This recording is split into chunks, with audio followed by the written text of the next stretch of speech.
Olá! Hoje a gente vai mergulhar de cabeça nas decisões mais quentes do Superior Tribunal de Justiça, dando um verdadeiro raio-x no informativo 867. Bom, vamos lá. Juros, impostos, leilões. Parece complicado, né? Mas é aqui que a justiça define as regras do jogo, tanto para pessoas físicas quanto para as empresas. E é exatamente isso que a gente vai desvendar. Como o informativo 867 mexe com o nosso dia a dia. E para começar, já vamos direto no ponto mais quente. A decisão que talvez seja a mais impactante de todas. O STJ bateu o martelo e acabou com uma briga de anos sobre qual juro aplicar em dívidas civis. Só para todo mundo ficar na mesma página, rapidinho, o que são os juros moratórios? Pensa assim, é aquela grana extra que se paga como uma compensação, uma penalidade, por ter atrasado o pagamento de uma dívida. E a grande confusão estava exatamente aí. De um lado, a forma mais tradicional, 1% ao mês mais a correção pela inflação. Do outro, a famosa taxa Selic. Essa briga criava uma insegurança jurídica gigante, sabe? Casos parecidos podiam ter resultados completamente diferentes dependendo do juiz. Mas afinal, por que a Selic? A lógica do STJ foi bem interessante. Eles pensaram, peraí, se o governo já usa a Selic para cobrar os impostos atrasados, por que não usar a mesma régua para todo mundo? Isso cria uma harmonia, uma lógica única no sistema.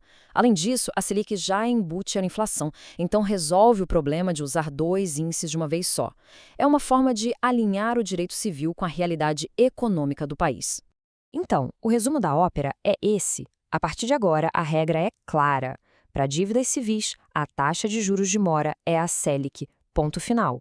Isso traz uma previsibilidade enorme, uma segurança jurídica que faltava para todo mundo que faz contratos ou entra na justiça. Beleza, superado o tema dos juros, vamos mudar de assunto e entrar no universo dos impostos. O STJ também trouxe duas decisões tributárias bem importantes. E a primeira é um caso, bastante curioso, que envolve até a colaboração premiada. Olha que situação. Uma pessoa faz um acordo de colaboração e tem que pagar uma multa pesada. Mas aí, a antiga empresa onde ela trabalhava vai lá e quita a dívida. O dinheiro nem passa pela conta da pessoa. A pergunta é, isso é renda? E o STJ disse que sim. É o que chamam de acréscimo patrimonial indireto. A lógica é simples. Se alguém pagou uma dívida que era sua, você deixou de gastar, então, na prática, seu patrimônio aumentou. E se aumentou, tem que pagar imposto de renda. Agora, vamos falar de consórcios de empresas. Sabe quando várias empresas se juntam para um projeto específico? A grande dúvida era: um consórcio que não é uma empresa com o CNPJ próprio pode ser processado por dívidas de impostos? A resposta do STJ foi sim. E a chave para entender isso é diferenciar personalidade jurídica de personalidade judiciária. Uma coisa é ter patrimônio próprio, outra é poder ir para a justiça, seja como autor ou como réu. E por que isso? Porque para o direito tributário, o que vale é a realidade dos fatos. Não importa tanto a formalidade. Se o consórcio atuou como uma unidade econômica, contratou gente, gerou riqueza e, claro, gerou impostos a pagar, então ele tem que responder por isso na justiça. A prática se sobrepõe à teoria. Deixando os impostos de lado um pouco, vamos agora para a área de propriedade e processo civil. Aqui, o STJ trouxe decisões que focam muito em proteger o patrimônio e garantir que o jogo processual seja justo para todo mundo. Imagina só a situação, que é bem mais comum do que parece. Duas pessoas são donas de um mesmo imóvel, que não dá para dividir. Um deles contrai uma dívida e o imóvel vai a leilão. E aí, como fica o direito daquela pessoa que não devia nada, o coproprietário inocente? Essa decisão do STJ é uma proteção essencial para esses casos. A resposta do tribunal foi muito direta. A parte que pertence ao coproprietário que não é devedor tem que ser calculada com base no valor de avaliação do imóvel, aquele valor oficial, e não sobre o valor que o imóvel foi vendido no leilão. Por quê? Porque o preço do leilão muitas vezes é menor que o valor de mercado, e não seria justo prejudicar quem não tem nada a ver com a história. Exato. O ponto central aqui é a proteção do patrimônio de quem não tem culpa no cartório. O direito dessa pessoa não pode diminuir só porque o leilão foi ruim. A justiça está dizendo que a parte dela do bolo é calculada sobre o valor real do bolo, não sobre quanto pagaram pela fatia vendida. E falando em leilão, olha esse outro caso absurdo. Um imóvel foi arrematado por apenas 23% do seu valor real. O motivo? Um erro bizarro no edital.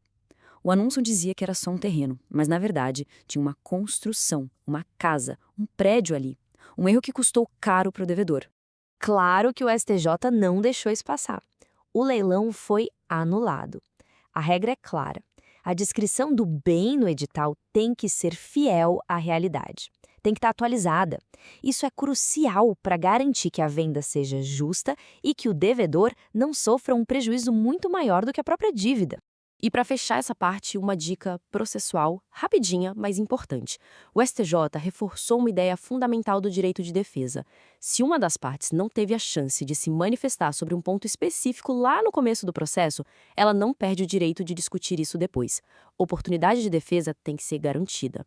Chegamos ao nosso último grande tema, e esse é importantíssimo para um dos motores da economia brasileira, o agronegócio.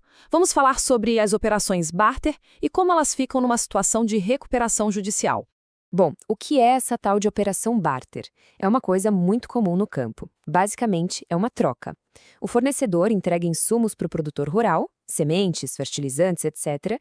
E, em vez de receber dinheiro, ele recebe a promessa de pagamento com uma parte da colheita futura. Tudo isso formalizado num documento chamado Cédula de Produto Rural, a CPR. O problema começa quando chega a hora da colheita e o produtor, por algum motivo, não entrega o produto prometido. E agora? O credor, que queria receber em grãos, é forçado a entrar na justiça para cobrar o valor equivalente em dinheiro. A grande dúvida que chegou ao STJ foi: essa conversão de produto para dinheiro muda a natureza do crédito? E a resposta do STJ foi um sonoro não.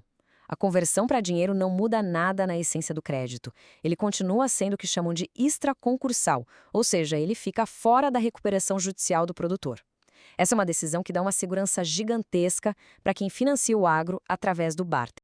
Ufa! Bastante coisa, né?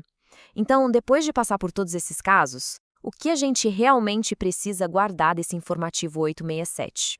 Vamos resumir os pontos-chave. Primeiro, juros em dívidas civis. Agora é Selic, uma regra para todo mundo. Segundo, se alguém pagar uma dívida sua, cuidado, isso é considerado renda e pode gerar imposto. Terceiro, consórcios de empresas podem sim ser processados por dívidas fiscais. Quarto, em leilões de imóveis, a proteção do coproprietário e a precisão do edital são sagradas. E por último, o crédito do agronegócio nas operações barter está mais seguro do que nunca, mesmo se o produtor entrar em recuperação judicial. E tudo isso nos leva a uma reflexão final, né? Ao analisar todas essas decisões que ajustam tantas regras importantes, fica a pergunta: o nosso sistema judicial está caminhando para ser mais previsível, mais claro? Ou cada decisão dessas acaba adicionando novas camadas de complexidade que a gente precisa decifrar? Uma boa questão para se pensar.